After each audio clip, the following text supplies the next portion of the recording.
Welcome to the Inward Investing Podcast. I'm Mike Ritter. And I'm Todd Whelan. And we have a special brand new concept, which is a review show. And Todd and I are going to recap two of our previous and very exciting interviews we had with Scott Goss and Danny Vega.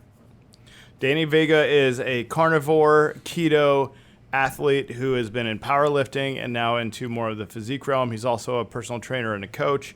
And Scott Goss was a chief strategist for the Tony Robbins Peak Performance seminar. So these are two very cool interviews that I got a lot out of. Todd got a lot of. We have some thoughts to share with you in addition to those shows. So I highly recommend going back and listen to them. But then now we're going to go back through some of the key points and add some of our own comments and experience to these two messages. Todd, we also have another announcement, and that is we have an official sponsor. Boom, boom, boom. So all of this time, we've been stretching the truth about our endorsements. Yeah, endorsements by Tom Brady, Dr. Pat Davidson, Publix, and all of the random things we mentioned. Obviously, I hope you guys understood we were joking because now we are very serious about our new sponsor, and that is Sickle Hunter Financial Advisors. They're a financial advisor group here in Tampa. They do a wonderful job. I actually have experience working with them. I think they're fantastic, and I want to welcome them as a sponsor. Woo woo! So that is also a note to announce that we are also open for sponsorships. But I don't want to turn this into a show that is controlled by sponsorships. I don't want to make it run by sponsors. Yeah, this is something that we're not going to change our voice because we have people contributing to it. We want sponsors that make sense, and we're not going to pound it down your throat. I'm going to announce them in every show, but we will not change our voice for our sponsors.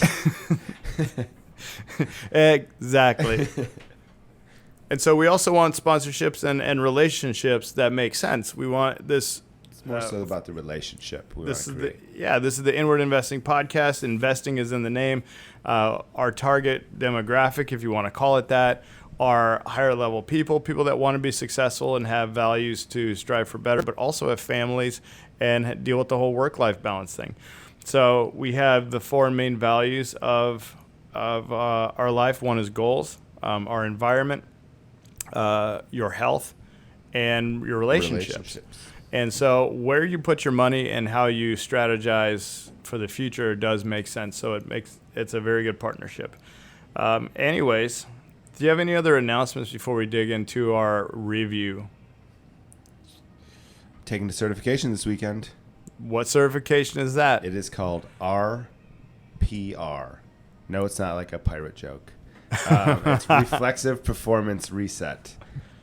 So on next podcast, we may have some video links to go along with it. So I'm going to try and do some of the things that I learned to Mike Ritter to make him a better human being, because we all know he needs that. Needs a lot of it. Yeah. No one has been able to do that so far. In a really broad sense of terms, rubbing on different points of your body to activate certain muscle groups. So think of a baby when they first pick their head up, right? They need to have hip extension, right? So there is a point in your neck, back of your head, when you pick your head up, that if you rub and stimulate, helps activate hip extension by activating your glutes and things like that. So, wow. So yes. So that's like a. So already I want to know how that works, but I guess that's what you'll find out. Yes. It's very nervous system based. It's very hard to. You can't see it on a medical imagery, so it's kind of been dismissed, right? So like you can see when you're working on muscles, you can see like, oh, look, we changed the muscle length or size by doing X, Y, Z. Bones, okay, chiropractic, we're doing this to the bone. Look, we can x-ray you before, after. You can see the changes made.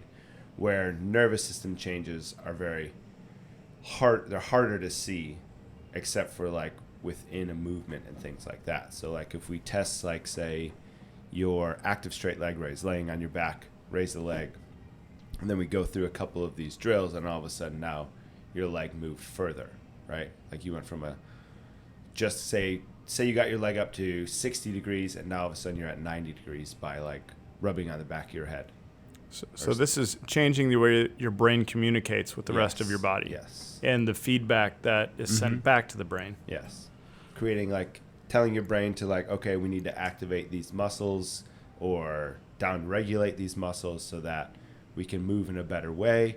Then we move in that better way, it becomes more concrete and your body becomes stronger and a better functioning body because of it. Yeah. And why is that important to somebody who just is going to the gym and lifting weights? Why is that important for someone to know? And I know this is mainly trainers that go to it, but the principles, how do they apply to people? Yeah, no, I mean, this can be, so they teach, it's all, so the good thing about this is you don't need a manual therapist to do this for yourself, right? At the CERT, they teach you how to do it to yourself, and then you teach other people how to do it to themselves, right? So you just put your finger on the back of your head and rub at the base of your skull, right? It's not that hard to figure out where to go, how to do that. You can say that and people do that and oh, okay. But if you can, say you go to the gym to do pull-ups, right? Pull-ups are the bane of your existence, right? Well, what happens if you're not activating your lats properly, right? So if you want, say we could get 100% of every muscle fiber firing, which you can't, but say we could, right? Okay. And you're only getting 20% of your muscle fibers to fire.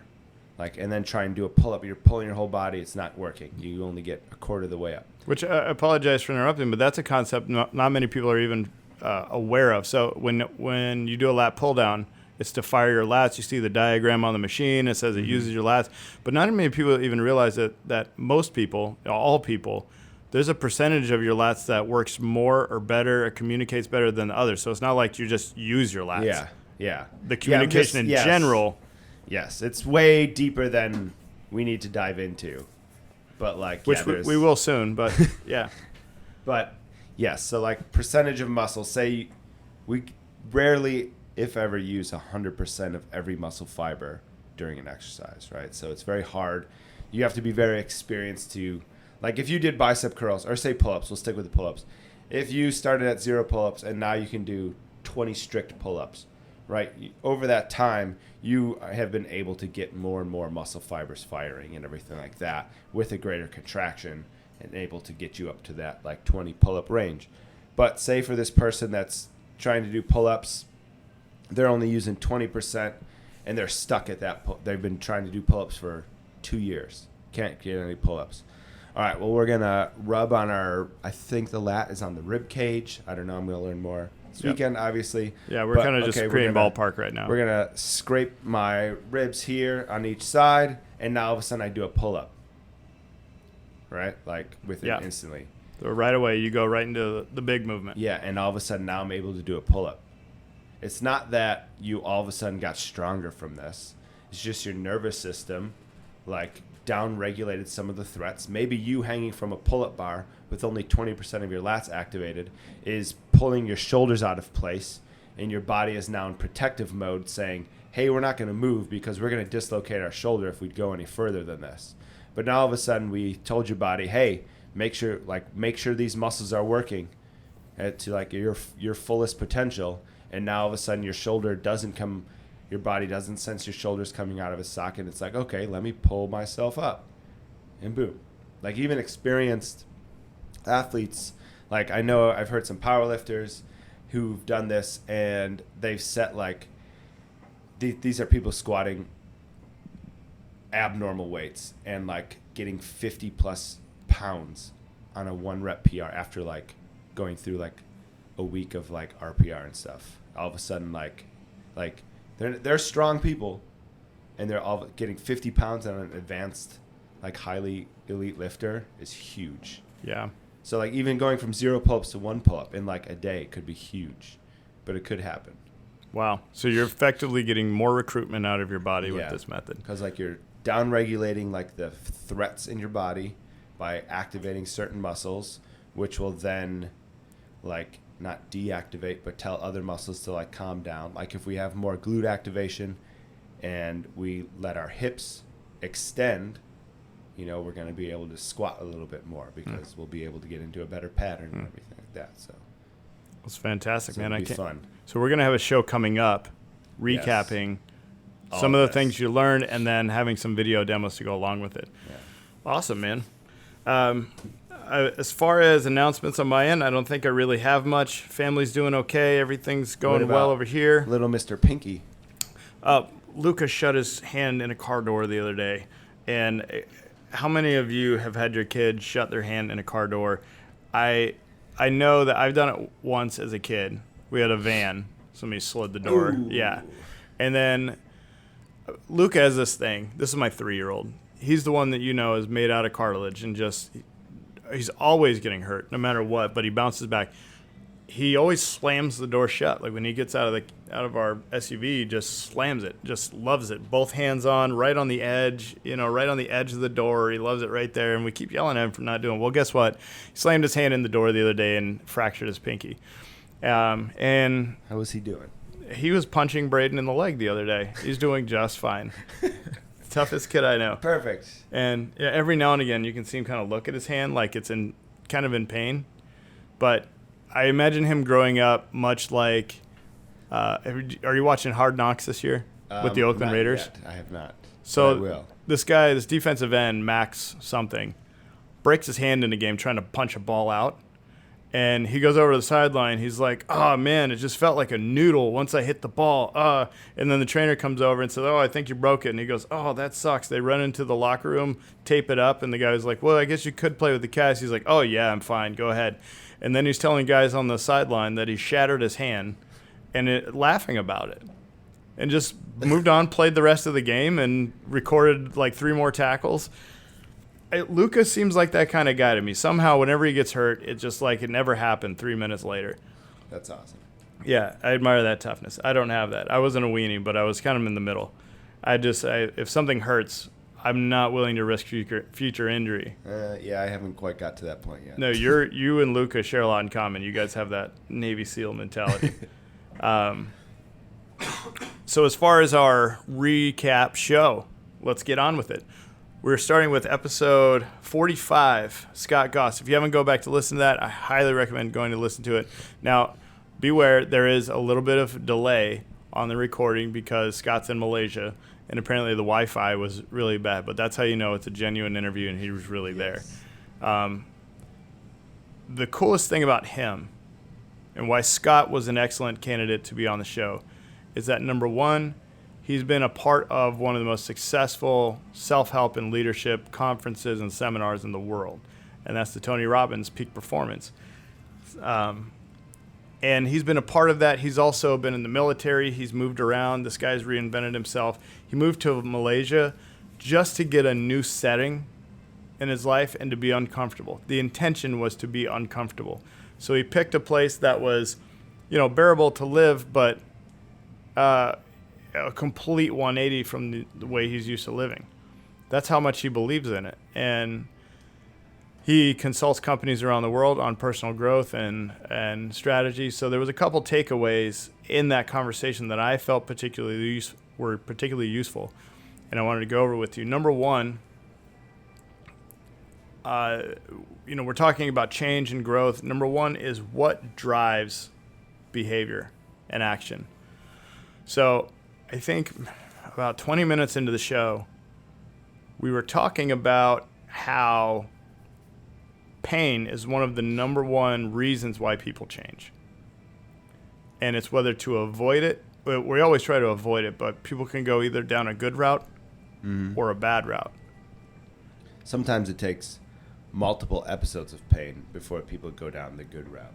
Yeah, and why do you think that is? Because that was one of my lingering questions that I didn't ask, that some people will basically get burned down to a nub before they actually change, like the same stressor over and over.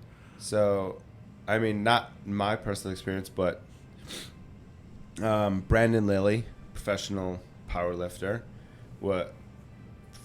fell with like 800 pounds on his back, hurt his knees. Is this in a squat? Yeah. Just kind of buckled? Yeah, really bad. Had surgery like overseas. Came back here. This has been like maybe... He had surgery over the ocean? Yeah, no. We had it like in Australia, I believe, and then flew back, had other surgeries. got infected, had like 9 surgeries or something like that, and then was trying to like squatting again, like, okay, I'm coming back, and then hurt again. I think I just read something. He had 29 surgeries. This is within the past like 6 or 7 years, at the most. So he didn't call it after the first 3. No. And finally, on an Instagram post that he posted the other day, he's like, as weird as this sounds, he goes, he was chasing his total, right? So like his life was all about getting the highest possible total, bench, squat, deadlift. Like he hurt his knee. All right, well, let's get back underneath the bar. So like I saw him squatting after like a surgery. He's like, okay, well, I don't have full range of motion right now, but I'll get it. Like it was just, he was so focused on his one goal. But now like his post he just had, like he's lost 100 pounds. Like he's been more like walking every day, meditating, yoga.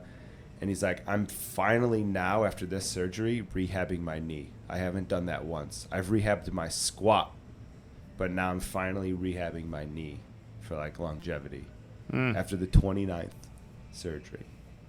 Just over and over. At what point do you realize that what you're chasing isn't for you? Well, yeah, I think like during his like, however, whatever surgery when his like, you know, comeback was not happening, right? Like I think he kind of realized like when he looked around and he didn't really have any friends because he was so focused on his goal, like, you know, nothing like that. So like he was so determined to get that goal. He was shutting out family. He was shutting out friends because it was interfering with his goal for getting the highest total.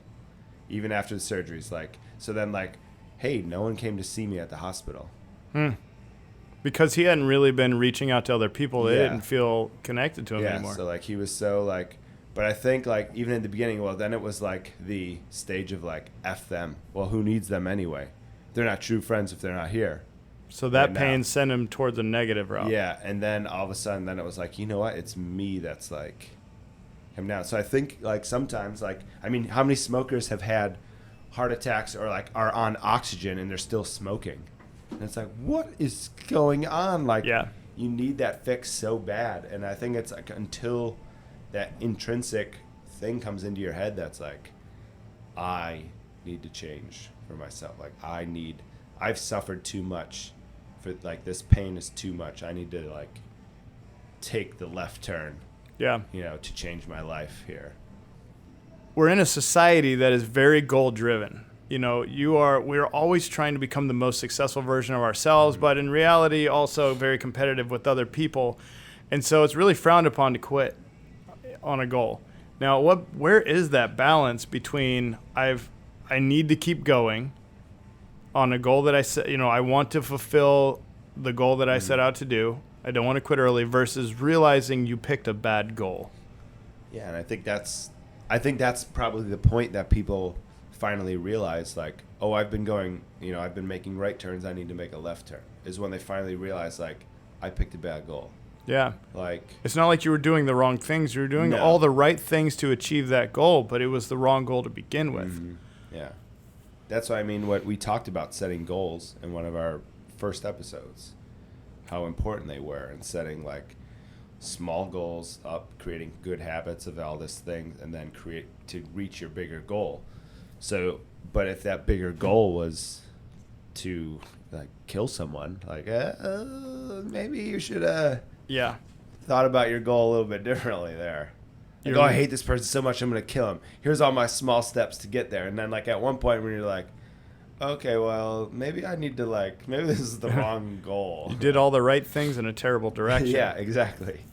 And, well, Scott had some insight into this particular one. Like, how do you change? Like, how do you change course? And he said the reason people have such a tough time changing their actions is because what we do is tied to our identity. And this was a mind-blowing like 3 minutes in the podcast. Mm-hmm. So I think it's right on the 20-minute marker, just beyond. And what we do is tied to our identity. I am this. And take this lifter's example. He identified himself as an elite lifter. Some athletes, albeit a golfer or a tennis player, if you have attached your identity to something, it is really hard to change your actions, because now you're not just eating somewhere different, or you're not just stopping weightlifting, which sounds like no big deal to people. It's a no-brainer. Why would you squat on it? But his identity was driving the actions. And he said it goes back another step.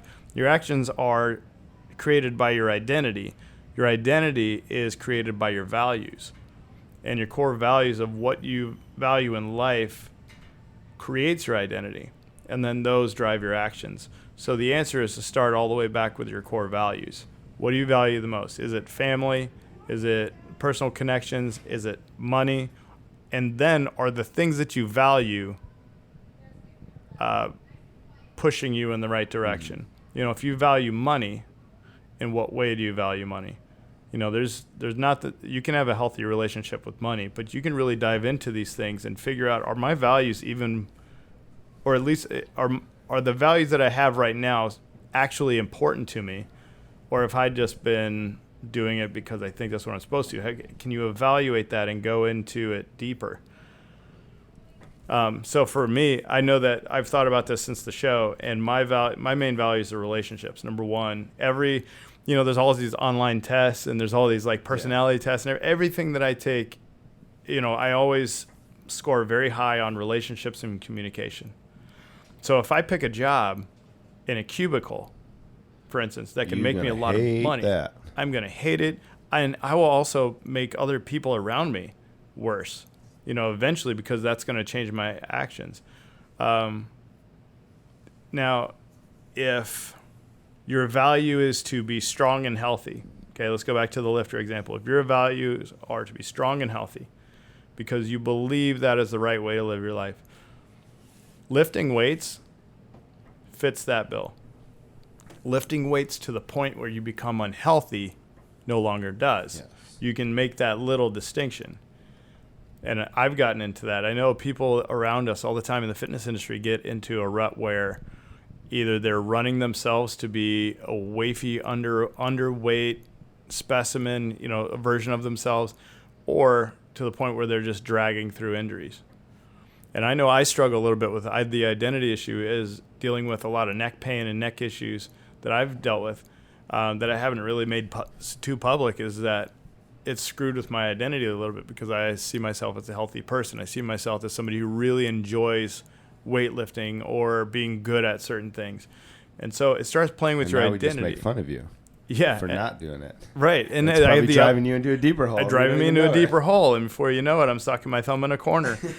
And it does play with you. So I had to, at some point, realize that my values are to be healthy. It's not to lift weights. It's to be healthy and have a good quality of life, and also build good relationships. So weightlifting can be a part of that, but that doesn't necessarily have to be there. Yes. And so this is something I've been thinking about a lot.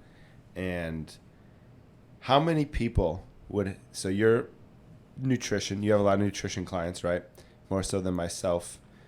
How many people would get better results if they focused on, like, say, weight loss? Because that's what everyone wants, is weight loss. I need to get skinnier, right? So they focus so much on trying to lose weight.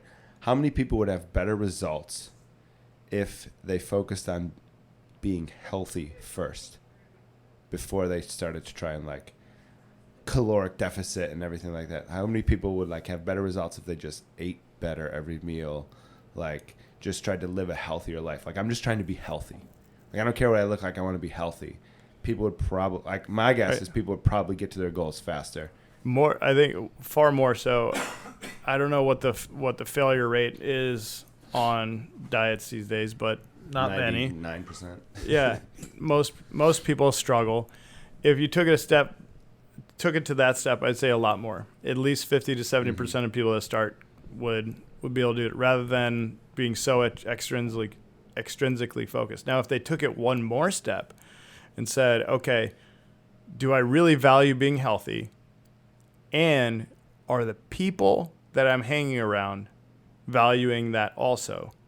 And is the material I'm reading helping me do that? Are the videos that I'm watching and digesting and consuming every day feeding that value? Are the things that I'm doing on a regular basis feeding that? Yeah. If they took it that step further, I would say you'd be unstoppable. We wouldn't have a problem anymore. Mm-hmm. But I don't know if it's an awareness issue. I don't know if it's a fear issue. I think part of it's a fear issue. So here's a challenge for anyone listening that wants to, quote, lose weight. Delete every single Instagram model that you follow.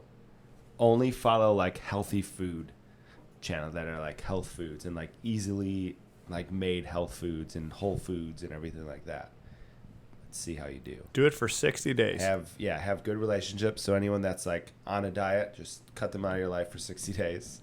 Maybe if you can. Yeah. When I said 60 days, and I know there's somebody probably rolling their eyes, like, why would you only do it for 60 days? Because people like an end date.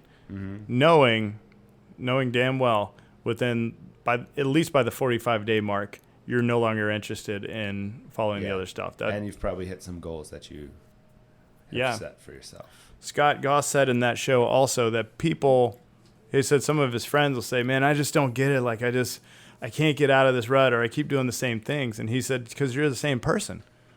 You're still doing the same stuff, hanging around the same people, reading the same things, spending your free time the same way. Mm-hmm. You have to actually change a lot of those things in order to create someone's not going transformation to come in your knock body. on my door and just give me $100,000 a year? Right. I have to do something about it? You have to do something about it. And so we don't, the key to him was to work backwards from your values and really sit down, write down your, say, 4 biggest values in your life. That creates your identity. And then once you have your identity, then it's much easier to take action, because your identity means that you're hanging around certain people. You subscribe to different information. A lot of those things that you're consuming on a regular basis, whether it's conversations or information, affects your actions directly. So you can't just change an action unless you go back to those. That's why you keep slipping back into, the same old, because you haven't changed your identity. That was mind-blowing. That was as much as I get into this, and we read leadership stuff all the time. We have leadership meetings. No matter how much I consume of this, there's always a deeper level, and hearing that was a big aha moment. Things started making even more sense to me. Albert Einstein said, we need more often be reminded than informed. Do you have any closing remarks on the Scott Goss interview? Train your strengths to be stronger and work on your weaknesses. Ooh. And why? Your strength is a strength for a reason, right? Like, it's probably something you enjoy, right? Like, if you enjoy X, be the best person. Things that you're naturally good at. Yeah, be the best person at X that you could possibly be, right? And then some things will probably, like Y and Z, are going to be a little bit weakness if you're so good at X. So keep working X to the best of your ability and make it the best X you can have, and then work on Y and Z. Yeah, and X could be piano player, server, whatever it is. Basketball player. Yeah, you could be a great piano player. So practice playing the piano. Get even better at playing the piano. It may turn into a great career. You have a crappy business model, you're going to work on your business model, but be the best piano player you can be. So train your strengths and work your weaknesses. Yeah. And so I did talk to Scott a little bit about that. I said, what if, for the pick piano player, what if what you are talented at, this is the one issue that comes up with train your strengths and the whole do one thing all the time and get really good at it, is that what if what you're really good at isn't necessarily lucrative? Being a piano player from a financial standpoint isn't necessarily something that a person in a provider role can do. Sure. So he did say that, skills transfer a little bit. So if you're a piano player, maybe your work ethic is being very task oriented. You can do one thing over and over and over. And, there's jobs that have that skill, and piano playing can be your hobby and keep that level of enjoyment in your life. So it's not like you have to do one thing. I've always had a problem with the whole do one thing and be an expert at it. From a life standpoint. Yeah, from a business standpoint, that sounds all well and good. If you're a surgeon, and a surgeon has been an example that's been used to me in the past, look at a surgeon, they make the most money if they're specialized. Yeah, but that's because that field pays so much and is in demand. So he was just saying that, do something, you don't always have to like what you do, but you can do something that has your skill set, identify what it is, but then also keep doing all those things that bring life to you, and that helps you grow a lot. So there was a little talk in there about that. And one last point on the Scott Goss interview was a point where I mentioned how fear prevents us from doing a lot of things, making those changes, and going through that whole value system reorganization. It's really a fear. And a lot of, if you want to know what this sounds like in real life, I hear somebody say, well, I don't want to do that. And we're in the gym business. So let's say I don't want to do CrossFit because I don't want to be one of those people flailing on the pull-up bar. I don't want to be one of those people. People say I don't want to be vegan because I don't want to be like those people. The people, and they envision the people protesting and throwing fish at people on bridges. I don't want to be. They would throw fish. I saw a video of people throwing fish at people. So vegans were throwing dead animals. Dead animals at the fishermen. Yeah. Okay. Yeah, they were taking them out of their bucket and throwing it at them. Okay. Yeah, like that's apparently they thought that was going to work, but I know there are plenty of vegans that don't do those things, and there are vegans that it's not some endangered species. There's people you can talk to find out how to do it in a sane way. You don't always have to be an a-hole. Scott mentioned that he doesn't promote himself on social media that much. And he said he's caught himself saying things like, well, I'm not interested in being an Instagram model. And he said it's really just a place of fear. It was something that I was saying that sounded good, and it was a good scapegoat to prevent me from really digging in and doing something I was uncomfortable with that I need to do. But you don't always have to be an Instagram model in order to promote yourself on social media. So we say these stories out of fear that sound rational, but they're really preventing us from taking a step forward in something we need to do. So I thought that was very interesting. And speaking of interesting, let's transition right over into episode 46 with Danny Vega. Tyrannosaurus Rex. This guy was one of the coolest people we've ever had on the show. He gave you a complex, though. What complex is that? Inferior dad. Oh, man, did he. Yeah, we talked about that afterwards. This guy is super dad. He homeschools his kids. He even has a life philosophy. I mean, we've thought through some things pretty well here. Yeah. But he believes in stoicism. And so he teaches stoicism to his kids. Now, whether you're in that or not, this guy has his stuff together. Like, he's thought things through in a big way. I'll be honest with you, I don't even know what stoicism really is. I know the name. I mean, I know it by name. But I don't know what it actually is. But this guy, number one, Danny is an extraordinarily knowledgeable guy. He has a master's degree from the University of Florida. He was a strength and conditioning coach, was in the traditional strength and conditioning world, became somewhat of an accomplished power lifter until he got hurt. He had to deal with injuries, ballooned up. Some athlete acquaintance brought him into the keto idea since he wasn't able to train the way he was before. Well, it was met Ben Pokalski. It started bodybuilding, low carb, and then someone was like, oh, well, hop on this keto, and it was easy because he was already low carb. Yeah. And then he meets Ben, and they jump in together, and Ben Pokalski, did I get that right? Yep. Pokalski, at MI40 next door to us here in Tampa, Florida, right down from the Tampa Movement Lab where we work. They got together, and those are really smart guys he got hooked in with. And then keto eventually evolved into the carnivore diet, where he goes through periods of the year eating only meats, which is a variety of meats, organ meats, muscles, bone collagen, bone broth, like all animal products, which most people consider eyeballs, brains, disgusting or borderline dangerous. Yes.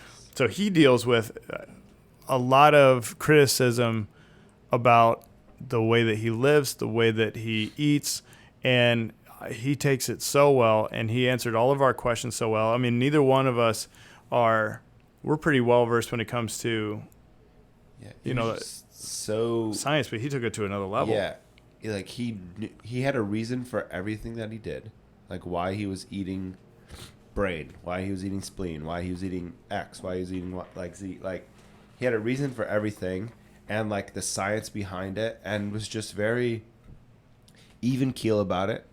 He wasn't trying to, like we talked about, he wasn't trying to convert anyone.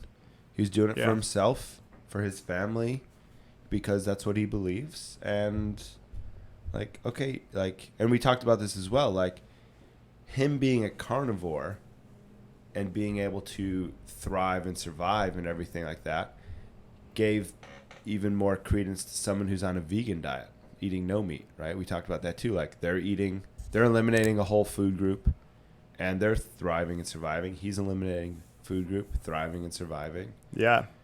I mean, veganism sounds like the exact opposite, which, I mean, I guess it is because you have one group of people who are criticized for eliminating animal products, which is a completely natural part of the human diet. Mm-hmm. And they have criticism all the time that they can't survive that way. It's a ridiculous way, an unnecessary way to live. You're going to be unhealthy. You're going to be unhealthy. You're going to lose your liver. You're going to lose all these parts of your body. Everything's going to fall apart. You're going to lose all your friends. You're going to be depressed. It's disgusting. I can't imagine it. Isn't that expensive? And he deals with almost the identical kind of criticism. And he has a lot of reasoning behind what he does, a lot of scientific backing, a lot of personal experimentation. Mm-hmm. And he said he's performing better and he's healthier than he ever has been before. And he checks his blood regularly and gets checked out and everything. And didn't he say like a Harvard professor is full carnivore, like a philosophy professor or something like that? Yeah. And Sean Baker, medical doctor, he's out there publishing his blood work on social media and all of his performance markers on the carnivore diet. And it was very interesting because they're very transparent about what they're doing. And I never got the vibe where he never really said, hey, people need to realize that this works and this is the best. Yeah. He said that this is something that we're working on and this is really, really interesting and I'm performing better than before. Yeah. And he likes this way of life. And that was like one of his goals, right? Like he broke his goal down into like, I want to perform better. And like he eventually got into, I want to look better naked as well. And this fit the bill. So it's like, okay, let me try this out. Like I'm going to give it the old college try, and then, hey, I'm performing better. I'm looking better. I feel better. Like, let me just keep going, and then started getting more into it and everything. So it's cool. Yeah. And he's a big dude. Obviously, it's working. One of the things that was very interesting to me was that, much like a vegetarian has to do, if you're going to get the nutrient spectrum that you need out of plants, you need to eat a very wide variety of plants to get the nutrient spectrum you need, including all the different proteins and amino acids. So amino acids are proteins, by the way. But he has to do the same thing with meats. It's not like he just eats all sirloin. Like you said, brain, kidney, liver, heart, all kinds of animals. He's mentioned the whole nose to tail idea. Yeah. Yeah, from that, then you're nuts. Yep. A lot of people don't realize you can get antioxidants from bone broth. Electrolytes from bone broth. There are antioxidants, specifically glutathione, in red meats. Isn't liver one of the most like vitamin-rich organs you can eat? There is a professor named Matt Lalonde, and there's something out there, if you Google, it's called the Lalonde scale. And he created a scale of nutrient density per ounce in foods. Mm-hmm. So meaning 1 ounce to 1 ounce, even weight of each group, the amount of nutrients, the variety. It was like a combination of variety versus volume of nutrients in any food. Beef liver ranked number 1 of any food overall. Like the highest amount of nutrients you can get out of 1 ounce of food. Well, that's like when I see like people are like, oh, broccoli has just as much protein as steak. It's like, okay, yeah, but it's like a pound of broccoli, or like 2 pounds of broccoli for like 4 ounces of steak. There's a lot of broccoli. Like, yes, it has protein. Yes, it has things. But like, if you were going just for protein content, like, have the steak. Yeah. And I'm not going to have an argument whether somebody should do one or the other. Yeah. I will have the argument that it's much more cost effective and flat out easier. And if it's unnecessary to have all broccoli. If you choose to, that's okay, but it's not necessary. It's much more cost effective and, in my opinion, more flavorful. And you do get a heck of a lot of nutrients out of beef liver or animal products. So this carnivore idea is, I think, proving one thing, is that universal diet guidelines are completely useless. And guidelines are really good to get people started, but by God, in the nutrition industry, we have got to let go of this idea that there is one diet or one best diet. And I can say that I've interviewed one person now who is a complete carnivore and has published success using it so far. And we had the whole cholesterol talk. There's concerns over the cholesterol. I also have a friend of mine who is a former drug addict who has completely reinvented his life, so to speak, and has been completely plant-based for 3 years. The dude's very lean. He's doing front levers, back levers, any gymnastics movement you can imagine. Very lean, very strong, super happy, enjoys everything that he's doing. We've got to let go of this idea that there's one universal guideline. I'm not going to say to either one of those people that they're wrong. Yeah. And both of those people presented their story to me in the same exact way, that they say, look, I don't know what's right and what's wrong. They never went there. They just said, this is my story and this is how I feel and this is what I do know, that I've been very successful doing things this way. What were some of the other key points you got out of Danny's talk, other than we're inferior dads? And I mean, that definitely stuck hard, that we're inferior. It made me think about homeschooling Blaze, but then like I would just need to talk to Danny for like 15 more hours to figure out like how. Yeah. I thought so too, because if I'm homeschooling, I wouldn't be opposed to it, but there's an insecurity there. There's a fear there. Yeah, you have to be home. You have to be attentive. And he mentioned that there's no curriculum, which I'm sure scared the pants off of some people. But I also know curriculum is a big guess.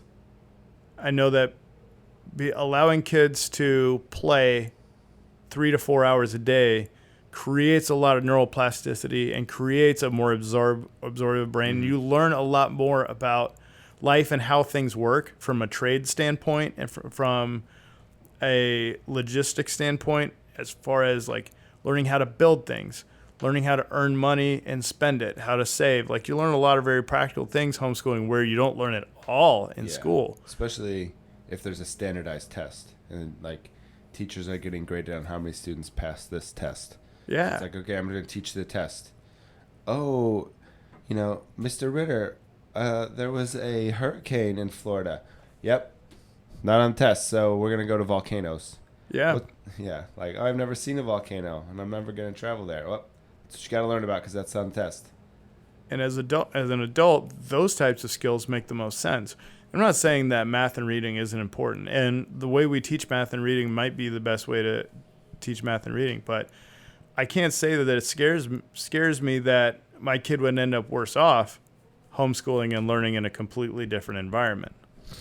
I just don't. I think the insecurity for me comes from myself. Yeah. It's not education. Am I smart enough to teach all that stuff? Yeah. And you don't know what you don't know. Is my kid going to end up being the one that we can look at 18 years old and be like, oh, he should have gone to school. I don't know if I want that burden. Oh, meet my fiance. Oh, he never went to school. Yeah, right. He was homeschooled. Oh. Yeah, but he can weld, man. Yeah. He can weld some iron. Grow some grass. Well, it's a trade. That's not that bad of a thing. But I'm not saying you're stupid if you weld. I'm saying that he doesn't becomes a one-trick pony. He doesn't really know how to read he doesn't read or write real good. Yeah, but this one thing he can do really good. He can play. He can play till the sun goes down, and even play a little bit after that too. It's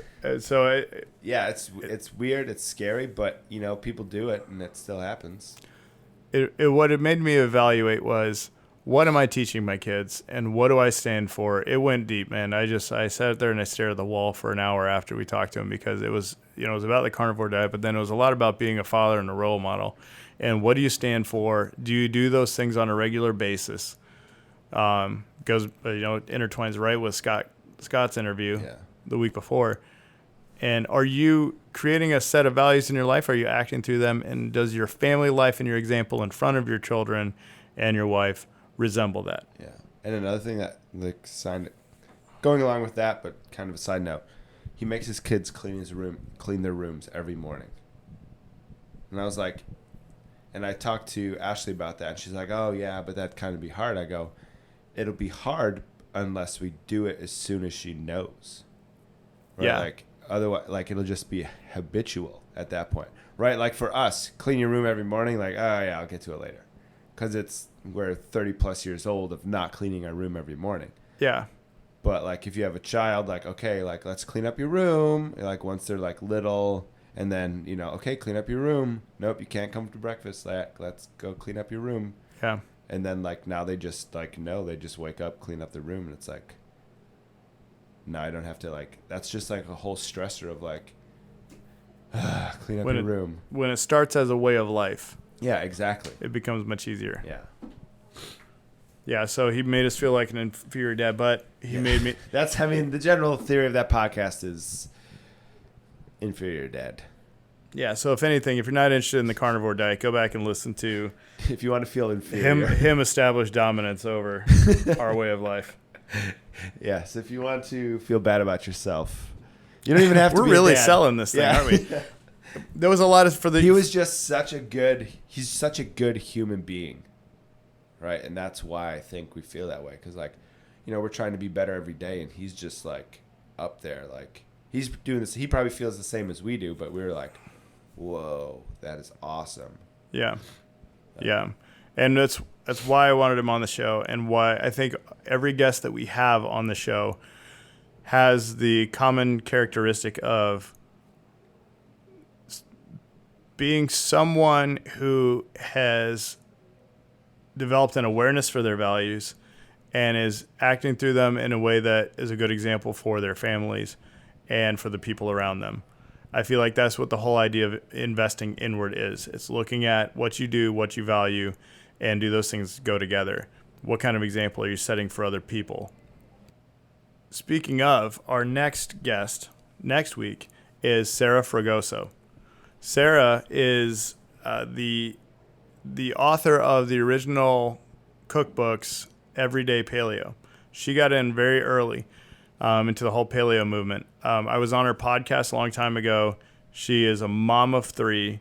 She has since gone through a lot in her life, dealing with motherhood, being a gym owner, being a personal trainer, and an author. And all of those things together has created a lot of havoc in her life. She's had to reevaluate what she values, how she is setting an example for her kids, and basically this whole idea that we've been talking about from the perspective of a mother, which we haven't had on the show.